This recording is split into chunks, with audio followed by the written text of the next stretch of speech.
Bullet. अब कोई इसका नाम लेता है तो लगता है कि इसकी टक्कर की कोई बाइक नहीं है। आज उस गलतफहमी को दूर कर देते हैं। आज ब्रांड स्टोरी में बात मैसूर के राजा की 25 एकड़ जमीन देकर लाई गई एक बाइक की, जिसने ना सिर्फ राजदूत और बुलेट को टक्कर दी, बल्कि ये बनी हर पुरुष की पसंद। Yezdi for every man. 1970 के दशक में युवाओं की पहली पसंद रहने वाली ये क्लासिक जावा बाइक यज़दी एक बार फिर नए मॉडल के साथ बाजार में आ रही है। 13 जनवरी 2022 को आप इसका एक नया अवतार देखेंगे, लेकिन इसकी एंट्री भारत में कैसी हुई, इसके बारे में जानते हैं। यज़दी का असल नाम जावा था। इसे चेक रिपब्लिक के एक कारोबारी फ्रेंटी जेंसेकी ने साल 1929 में शुरू किया। भारत में इस कंपनी को लेकर आए मैसूर के राजा जयचामराजेंद्र वाडियार और पारसी बिजनेसमैन रुस्तम ईरानी। दरअसल 1950 में भारत में कार, बाइक समेत कई गाड़ियों के इंपोर्ट पर रोक लगा दी गई।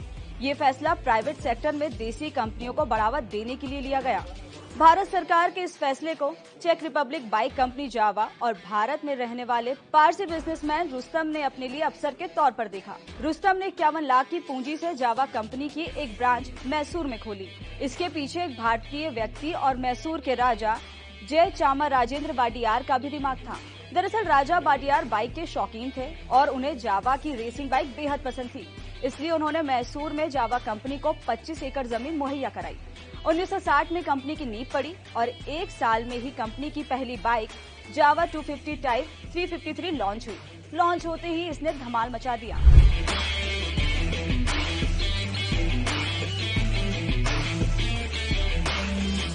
जावा 250 टाइप 353 लोगों के बीच थोड़े ही समय में छा गई।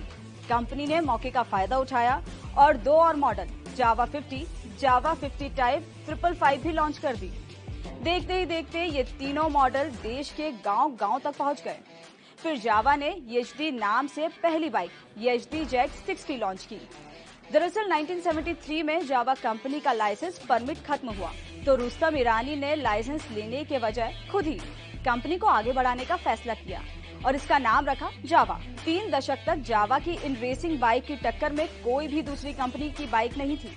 अंग्रेजी में कहावत काफी फेमस है, राजदूत for big boy, bullet for macho man, Yezdi for every man.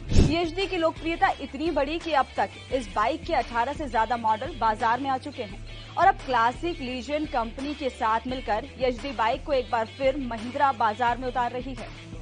Mahindra and Mahindra company ने क्लासिक लीजियन कंपनी के 60% शेयर खरीद लिए हैं। कंपनी को भारत में यज़दी बाइक के ट्रेडमार्क के लिए अनुमति मिल गई। यज़दी रोड किंग बाइक की रॉयल एनफील्ड 350 से सीधी टक्कर है।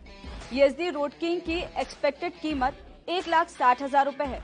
रॉयल एनफील्ड 350 की कीमत 2 लाख रुपए है। यज़दी का इंजन करीब 350 सीसी का है, जबकि रॉयल एनफील्ड 350 का इंजन 334 सीसी है। यज़दी में डिजिटल मीटर है और ये 35 से 40 का एवरेज देती है। वहीं रॉयल एनफील्ड 350 सिंगल चैनल है और इसका एनालॉग स्पीड मीटर है। ये 37 से 40 किलोमीटर का माइलेज देती है।